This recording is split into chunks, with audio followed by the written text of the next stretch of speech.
আমাদের দেশে যারা আল্লাহ রসুলের আদর্শ ছাড়া রাজনীতি করি, তাদের বক্তব্য হলো যে সাধারণ কৃষক, শ্রমিক, মেহনতি মানুষ, সেকেন্ড ক্লাস মানুষের সন্তানগুলিকে নিয়ে তারা মদ, গাঁজা, মারামারি, চরিত্রহীন তৈরি করে তাদের পেছনে চামচাগিরি করায়, কতক্ষণ তাদের চরিত্র নষ্ট করে।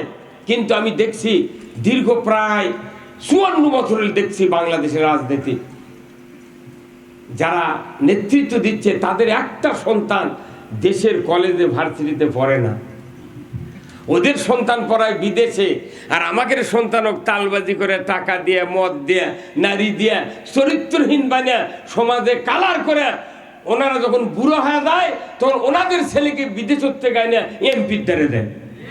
কথা বলেন আপনি, এই ব্যারাম কে ধরবি? এই যুক্তিবাদী ছাড়া এই ব্যারাম ধরার পাতি কেউ নেই। কথা কি আসলে কথা ঠিক না? কি কায়দা! ওনাদের পুত্রকে সব বিদেশের মাটিতে পড়ায়, আর আমাদের সন্তানক তালবাজি ভাইয়া এত চরিত্র বিধ্বংসী বানাচ্ছে। এই রাজনীতি সারা বিশ্বের অন ইসলামী রাজনীতির সাথে এটাই হলো তাদের আসল কাজ। তো এইভাবে কি আমরা কি জীবনটা শেষ করব? আমাদের পদক্ষেপ নিতে হবে। কি পদক্ষেপ? আসুন আমি সেই দিকে কথা বলবো। বলুন তো, আল্লাহ রসুলের চেয়ে শ্রেষ্ঠ স্বামী কি পৃথিবীতে কেউ ছিলেন? হ্যাঁ, ওনার চেয়ে শ্রেষ্ঠ কেউ বাবা ছিলেন? ওনার চেয়ে শ্রেষ্ঠ কেউ নানা ছিলেন? উনি একজন সেনাপতি, উনি একজন যোদ্ধা, উনি একজন সফল ইমাম। সুবহানাল্লাহ। ওনার ইমামতি আর আমাদের ইমামতি তুলনাই নাই। উনি যে মসজিদে ইমামতি করেছেন সেই মসজিদে আজও 1 রাকাত নামাজ পড়লে 50,000 রাকাতের সওয়াব। তো ওটাও আল্লাহর ঘর, মসজিদে নববী। আমাদের বিজরুলের মসজিদ, এটাও আল্লাহর ঘর। ওখানে 1 রাকাতে 50,000 রাকাত। আর আমাদের মসজিদে একটা লোক যদি এক ওয়াক্ত নামাজ আদায় করে তাহলে দাড়ি, টুপি, জুব্বা, পাগড়ি, এরপরে আপনার টাকনুর উপর পর্যন্ত পায়জামা, লুঙ্গি পরিধান করতে হবে, পোশাক, অজু ফাইন করে করতে হবে। মসজিদে ডান পাও দিয়া দোয়া পরে ঢোকা লাগবে। জায়নামাজের দোয়া নিয়ত বলে তাকবীরে তাহরিমা বাদা এরপর সানা পড়তে হবে। আবার আউযুবিল্লাহ, বিসমিল্লাহ, সূরা ফাতিহা, আবার বিসমিল্লাহ বলে কেরাত শুরু করে মাথা পাগড়ি বাঁধে তারপরে 2 রাকাত নামাজ জামাতে পড়লে 27 গুণ সওয়াব হতেও পারে। কত গুণে গায়? কয় গুণ? 27 গুণ। কিন্তু 27 গুণ সওয়াব নিবার যা মসজিদের ইমাম যদি কোনোদিন ইন্টারভিউ নেয় যে ভাই কোন তো কার কার কিস্তির টাকা লওয়া আছে, কত কর? তাহলে আমরা তো নামাজে 27 গুণ সওয়াব নিবার গেছি, কিন্তু দেখা যায় যে এমন কোন গ্রাম নাই বাকি যে সেখানে 14.5 আনা মুসল্লি কিস্তির টাকা না নিয়ে বাঁচে আছে। তাহলে 27 গুণ সওয়াব লিবার যা সুদের অর্থনীতি মারলে সওয়াব হবে? তাহলে সওয়াব হচ্ছে? তাহলে ওখানে 50,000 রাকাতের সওয়াব 1 রাকাতের বিনিময়ে, আর আজকে আমরা 27 গুণ লিবার যা তাই হচ্ছে না। তো ওখানে এত সওয়াব কেন? এর কারণ হলো যে ওখানে নবী নিজে রসুল, আবার নবী, উনি আবার যোদ্ধা, উনি আবার সেনাপতি, উনি আবার রাষ্ট্রপতি, উনি আবার মসজিদের ইমাম।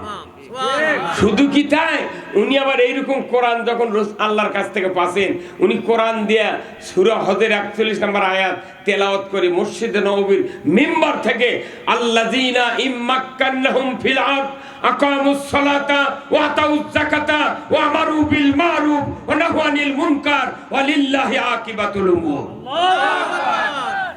কি বক্তব্য দিলেন রাসূল? রাজনৈতিক বক্তব্য, রাজনৈতিক সূরা নসর, রাজনৈতিক বক্তব্য। রাসূল কোরআন শরীফ মেনে বললেন, আজ থেকে আমার মদিনার ভূখণ্ডে নামাজকে আমি ফরজ করে দিলাম, আমি যাকাত আদায় করার আইন দিয়ে দিলাম। ন্যায়ের কাজ করতে হবে, অন্যায় বারণ করতে হবে।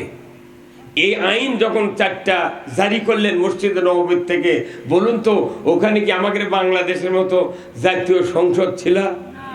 ওই মদিনার মসজিদ হলো কি সংসদ। তাহলে যেখানে রাষ্ট্রপতি ইমাম, যেখানে নবী ইমাম, রসুল ইমাম, যোদ্ধা ইমাম, সেনাপতি ইমাম, সেখানে কোরআনের আইন দেয়া মসজিদ থেকে আল্লাহর আইন জারি করা হলো। সুদ হারাম করলেন, পর্দা ফরজ করলেন, জানা বন্ধ করলেন, চুরি বন্ধ করলেন। শুধু বন্ধ করলেই হবে না, আইন পাশ করেছেন। তাহলে মূলত ওটা একটা জাতীয় সংসদ ভবন। কথা জোরে বলেন না কেন? কি ভবন? তাহলে মসজিদের সংসদ ভবন, ওখানে রাজনীতি, অর্থনীতি, সমাজনীতি সব বক্তব্য নবীজি দিয়েছেন। ওই জন্যে রসুলের রওজা আর মেম্বরের মাঝখানে যে 32 ফুট জায়গা আছে, এটা বলা হয়েছে রিয়াজুল জান্নাহ। রসুল হেঁটে গেছেন তার হুজরাখানার থেকে মেম্বরত উঠেছেন, এই এতটুকু জায়গা রসুল হেঁটে গেছেন। উনি রাষ্ট্রপতি হুজরাখানার থেকে হেঁটে মেম্বরত গেছেন খুতবা দেওয়ার জন্য, আইন পাশ করার জন্য। এই জন্যে ওই যতখানি জায়গা হেঁটে মেম্বরে গেছেন, ওই জায়গা কিয়ামত পর্যন্ত রিয়াজুল জান্নাহ। তাহলে ওই মসজিদটা কি দামি মসজিদ! এই জন্য ওখানে 50,000 রাকাতের সওয়াব 1 রাকাতের বিনিময়। আর আমার দেশে যে মসজিদগুলো আছে, সুদ তো বন্ধ নাই। কোন কোন মসজিদের মুসল্লি, মোতাল্লি, কমিটির লোক লেখে থাকে এই মসজিদে দুনিয়াবি কথা বলা নিষেধ। কথা কোনে গা? হ্যাঁ, আবার কোন কোন মোতাল্লি, কোন কোন নেতার অত্যাচারে কোরআনের রাজত্বের কথা বলাই যায় না। এটা আমি কি বানিয়ে বলছি? হ্যাঁ, তাহলে যে মসজিদে লেখা থাকে মসজিদের বারান্দায় এই মসজিদে দুনিয়াবি কথা বলা নিষেধ, কোরআনের রাজনীতি চলবে না, তুমি এমনি সোয়াবের কথা, মাটির নিচের বক্তব্য, উপরের বক্তৃতা করবে, তোমার মাঝখানের বক্তৃতা করা। ওরা জানে মাঝখানের বক্তৃতা করলে দুনিয়া ভালো হবে, মানুষ শান্তি পাবে, আখিরাতে মুক্তি পাবে। এইরকম যদি নেতৃস্থানীয় লোকেরা যদি মসজিদে এই কারবার করে, 27 গুণ তো দূরের কথা, ইসলামই ধ্বংস হয়ে যাবে। এই আচরণের কারণে এই ভারতবর্ষে আজকে আমরা ইসলামের বিজয় পতাকা উড্ডীন করতে পারছি না। মেন ব্যাধি হলো ইসলামকে আমরা বিজয় শক্তি হিসেবে দেখতে চাই। কি আপনারা কি দেখতে চান? কারা কারা দুহাত তুলে আল্লাহকে দেখান।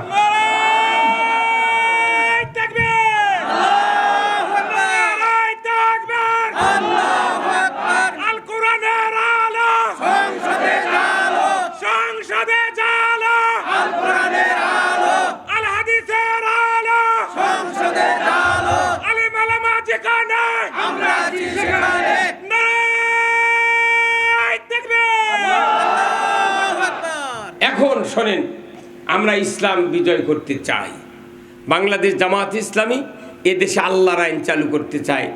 এত বড় নিখুঁত জ্ঞান চর্চার সংগঠন বাংলাদেশে যদি আর একটা আমার চোখের সামনে থাকতো, আমি সাথে সাথে সেই দলে ঢুকে যেতাম। আমি দীর্ঘ 40 বছর হলে দেখতেছি বাংলাদেশ জামাত ইসলামীর সাথে যারাই আমরা গাদ্দারি করেছি, যারাই আমরা জামাত ইসলামকে সামনে এগিয়ে না নিয়ে নিজেকে এগিয়ে নেওয়ার চিন্তা করেছি, কিংবা অন্যের দোষ ধরেছি, সমালোচনা করেছি, আমি তাদের উদ্দেশ্যে বলতে চাই, জামাত ইসলামের সাথে গাদ্দারি করে আমরা কোনোদিন বিজয় লাভ করতে পারবো না। জামাত হলো আল্লাহর সংগঠন। কার সংগঠন? আপনি জানেন না? কোরআনুল কারীমের সূরা আল ইমরানে আল্লাহ বলেছেন, ও আতাসিমু বিহাবলিল্লাহি জামিআও ওয়ালা তাফাররাকু। আল্লাহ নিজে বলেছেন যে তোমরা জামাতবদ্ধভাবে, জামাত হলো আরবি শব্দ, বাংলা হলো দল, ইংরেজি হলো পার্টি। কথা কোন টাকা? জামাত কলি মানুষের গাওত গন্ধ লাগে, গাও চুলকায় বিচারদুর মতো। ওই পাগল বোঝে না, জাতীয় পার্টি করছে তখন করছে না জাতীয় পার্টি। বা কি কথা, জাতীয় পার্টি 2 ভাগ হতে, তাও জাতীয় পার্টি। পার্টি করলে কোনো গুণাই নাই, আর জামাত কলি অপরাধ। কথা কোন টাকা? হ্যাঁ, এটা আল্লাহ বলেছেন জামাতবদ্ধ ভাবে তোমরা আল্লাহর রুজ্জুকে, আল্লাহর দ্বীনকে মজবুত ভাবে ধারণ করো। আল্লাহু আকবার।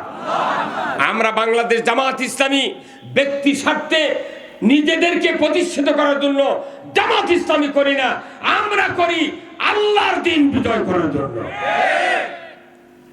কিন্তু এটা বুঝাতে আমাদের হিমশিম খেতে হচ্ছে। কারণ কি, আমরা তো কি বুঝি তার চেয়ে 100 গুণ বুঝেছে আজ থেকে 54 বছর আগে যারা রাষ্ট্র ক্ষমতা গেছে, অদ্যাবধি যারা ছিল, তারা আমাকে জামাতের কর্মীর চেয়ে ওরা আরো বেশি বুঝেছে। এদের প্ল্যানটা হলো ইসলাম বিজয় করার প্ল্যান। কতক্ষণ টাকা আপনারা জানেন, এই যে পল্লী বিদ্যুতের একটা লাইন গেছে 11,000 ভোল্টেজের, প্রত্যেক গ্রামের গঞ্জে পাতারের মধ্যে দিয়ে রাস্তার ঢেডে যায়নি। দেখবেন এই 11,000 ভোল্টেজের লাইনের নিচে অনেক মানুষ আগেই তো জানে না যে এখানে আকাশমণির কারেন্টের লাইন হবে। ওই বেচারা লাইন আসার আগেই ওই দিক দিয়ে ইউক্যালিপটাসের গাছ লাগাতে হচ্ছে।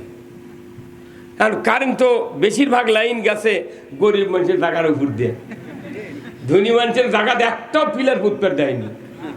এই কতক্ষণ টাকা এখন ওই দিক দিয়ে গেছে, গাছ আস্তে আস্তে বড় হয়, যখন তারও ঠেকতেছে তখন পল্লী বিদ্যুতের লোক আসা হাঁসুয়া দিয়ে বছরে 2 বার করে মাথা কাটে ফেলে দিয়েছে। দেখুন ওই গাছের মাথা এইরকম ডালের মাথা কাটা কাটা মাথা কমপক্ষে 30টা 20টা করে মাথা এইভাবে উপরে গিয়ে আছে। ওটি ফিঁচকুয়া স্মারক ভাষা করছে, গাছের ডাল নাই পালা নাই কিচ্ছু নেই, ওটা গোজের লাগান খাড়া আছে। তো এই দেশে 1941 সনে জামাত প্রতিষ্ঠিত হয়েছে। আমরা অদ্যাবধি আমি 40 বছর হলে জামাত ইসলামের দাওয়াত দিচ্ছি সারা বাংলাদেশ। আবার এই ইউনিয়নের থানা 40 বছর, 40 বছরে যদি 10 জন করে লোক যদি জামাতের পক্ষে জবান খুলতো, বাংলাদেশে এই নন্দীগ্রামের আর কারো কথা বলা লাগতো না। কিন্তু আমরা দুঃখের বিষয়, আমরা এত কথা গ্লানি, তা আমরা মনে কোনো রাগ পয়দা করি না। আমরা বলি যে এটা আল্লাহর কাজ, আমি করবো। এদেশে ইসলাম বিজয় হোক চাই না হোক, আল্লাহ কামলার মজুরি দিবে। কথা ঠিক কিনা? ওই ফকির সাহেব মারা গেছে, কত মানুষ মারা গেল, তাদের উদ্দেশ্য কি? যে আমি আল্লাহকে কামলা দেব, মজুরি তো পাবো আখেরাতে, আখেরাতে মজুরি পাবো। তাহলে আমি আপনার কথাটা বুঝাবো এই জন্যে যে আপনারা হাত তুলে বললেন যে সংসদে গেলে আল্লাহর আইন বিজয় হবে। কথা ঠিক কিনা? এখন কেন বিজয় করা লাগবে আল্লাহর আইন, সেটা কোন তো কি কারণে? এই বুদ্ধিটা কে দিল আপনার? হ্যাঁ, আল্লাহর আইন বিজয় করতে হবে। আর আল্লাহর আইন বিজয় না থাকলে কি হবে, এর উপকারিতা আর অপকারিতা বোঝা লাগবে তো। কতক্ষণ কেউ যদি মনে করেন অজু করে মসজিদে ঢুকতেছে, কোমর সাবরা জুতা খুলতেছে পাওয়ার থেকে, যেহেতু জুতা চুরি হবে মসজিদে, ও জুতা নিয়ে মসজিদে ঢুকবি। মূর্খ মানুষ, এলেম কালাম নাই, হয়তো পেছনের রাস্তাতে বাতাস বাড়াচ্ছে, শব্দ হয়নি, গন্ধও বাড়ায়নি। এই মূর্খ মানুষ কি এই বাতাস বাড়ানোর পরে কি আর ওইভাবে কি মসজিদে ঢোকে? কি করবে? ওই আবার ঘুরে যাবি জুতা পাওয়ার দিয়ে। লোকেরা কবি যে জায়গার থেকে উঠে আসছে ওই জায়গাতে লোক উজু করছে, কইতে ভাই তুমি না এক্ষুনি উজু করে গেলে, আবার আসছো গা, কইতে না সমস্যা। কি বিবেক? কথা ঠিক কিনা? কি বিবেক যে আমার যে রাস্তাতে বাবু বাড়াচ্ছে আমার অজু আর নেই, অতএব অজু ছাড়া নামাজ হবে না। এখন অজু ছাড়া নামাজ হবে না, এটা মূর্খ মানুষ বুঝলো। কিন্তু ইসলাম ছাড়া কোন ইবাদত কবুল হবে না, এটা আমরা জ্ঞানীরা বুঝি নাই। উস্কানি মহল এই সরকারদেরকে দিয়া জামাতও কোণঠাসা করে রেখেছে। তাছাড়া লিয়াকত আলী খান পূর্ব পাকিস্তানের প্রধানমন্ত্রী, তার কাছে স্মারকলিপি দিল ওই ঢাকা বিশ্ববিদ্যালয়ের ছাত্ররা। তার ভিতরে অধ্যাপক গোলাম আজম ছিল, ওই ভাষা আন্দোলনের জন্য স্মারকলিপি দিয়েছে লিয়াকত আলী খানের কাছে। সব ছাত্রর নাগরিকত্ব থাকলো, গোলাম আজমের নাগরিকত্ব নেই। কেউ কি তোর নানার ঘরের জন্মিছে? এই কথা কর না, হ্যাঁ ফাইজলামি কথা কর। আমি মুক্তিযোদ্ধা পানি খেলেছি, 23 জন মুক্তিযোদ্ধা নাগরা ঈদগাহ মাঠে 23 জনের মুক্তিযোদ্ধা পানি খেলেছি, 1 বস্তা পলিথিনের 1 বস্তা মুড়ি খেলেছি, 3টা মহিমাগঞ্জের গোড়ের ঢিমে খেলেছি। সামরিক মিলিটারি এসে আমার গ্রামে রেড করে নারী নির্যাতন করেছে। আপনাকে এই ভাটগ্রাম ইউনিয়ন বাদলা শুনতো ভাটগ্রাম না, বাঁশি হাজির বেটা ওয়াহেদ ছিল, নাম শুনছেন? ওয়াহেদ আর তার সাথে আসছিল চাকলমার কর্মতুল্লার বেটা হলো একরামুর রাজা টুকু, আকরাম হোসেন টুকু, আইজুল হক কলেজের এজিএর। এই দুইজনা নিয়ে আমি নিজে আমার গ্রামের পাথারের মধ্যে একটা বড়ির গাছের উপর বসেছিলাম আর দেখেছি যে কোনটি কি হচ্ছে।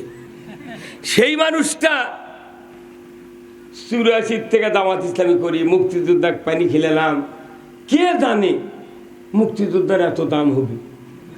খালি বাংলাদেশে যদি লেখে থনি আমার বুড়ি বইয়েরও চাকরি হলো কথা কয়। এখন আমি জামাত ইসলামী করি, এই জন্যে আইন শৃঙ্খলা মিটিং হয় নন্দীগ্রাম। আমার এই নন্দীগ্রাম উপজেলার একজন প্রখ্যাত রাজনীতিবিদের বংশধর, ক্ষমতার থাকার কারণে প্রতিটা মিটিংয়ে আলেম ওলামাদেরকে বলে রুহুল আমিন যুক্তিবাদী ছাড়া বক্তা নাই, ওর বক্তৃতা শোনা লাগবে কে? এক মৌলবী কথা তোমার বক্তৃতা শুনবো চলো। তার মানে ওদের চিন্তা সমাজে যারাই ইসলামের জাগরণের কথা বলবে তারাই তাদের দুশ্মন। এই দুশ্মনী করতে করতে জেল জুলুম মামলা হামলা ফাঁসি দিয়েও বাংলাদেশ জামাত ইসলামকে বাংলাদেশ থেকে উৎখাত করতে পারে না। 1 তারিখে ইনু হাসানুল হক ইনুর পরামর্শে, রাশেদ খান মিলনের এই কাদিয়ানির পরামর্শে বাংলাদেশ জামাত ইসলামকে নিষিদ্ধ করার বক্তব্য সংসদে দিল। 5 তারিখে, 4 তারিখে, 3 তারিখে, 2 তারিখে আল্লাহ সহ্য করেননি। 1 তারিখে নিষিদ্ধ, 5 তারিখে আউট। ফেরাউন বলো ডুবে আর হাসিনা গেল উড়ে।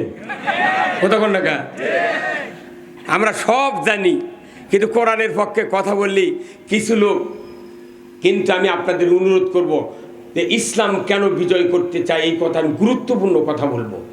তার আগে আমি কথাটা এই জন্যই বললাম যে দুঃখ আজকে আমাদের দেশে এমপি নেই। এই নন্দীগ্রাম কাহালুতে কোনোদিন জামাতের এমপি আমরা জীবদ্দশায় পাইনি। এই জন্যে আমরা মানুষকে হাতে হাতেও ধরবেন পারি না। এখনো মানুষের ভেতরে আতঙ্ক আছে যে না বা তোমার সাথে প্রকাশ্যে ধর্ম। রসুলের সময় ছিল, রসুলের সাথে দিনের বেলা দেখা করেনি, রাত্রে তখন মোবাইল নাই, রাত্রে এসে রসুলের সাথে জানলার ঠোকা দেয়, হুজুর এনা খোলেন গল্প আছে। আচ্ছা, এইভাবে যদি আপনারা থাকেন তাহলে আবার যদি ক্ষমতায় যদি ইসলাম ছাড়া অন্য কিছু যায় তাহলে আমাকে তো ফাঁসি দিবি। হাসিনা তো ফাঁসি দিয়ে মারছে, এরপরে যদি কোনো দল ক্ষমতা যায় জবও করবি, তখন সোবাল আল্লাহ করবেন একবার এই বাংলাদেশে জাগতে হবে। আমরা আগামী দিনে সিদ্ধান্ত নেব এদেশে ইসলাম বিজয়ের স্বার্থে আমরা প্রত্যেকটা জায়গায় জামাতের এমপিকে পাস করাবো।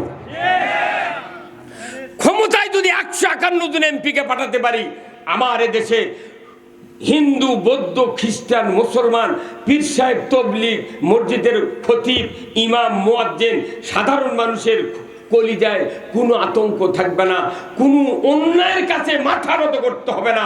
দুনিয়াতে শান্তির ঢল আসবে, মৃত্যুর পর আল্লাহর জান্নাতে যাবে। এই বক্তব্য কার? আল্লাহ কোরআনে বলছেন, আল্লাযীনা আমানু ওয়া হাজারু ওয়া জাহাদু ফি সাবিলিল্লাহি বিআমওয়ালিহিম ওয়া আনফুসিহিম আ'যামু দারাজাতান ইনদাল্লাহ ওয়া উলাইকা হুমুল ফাইজুন।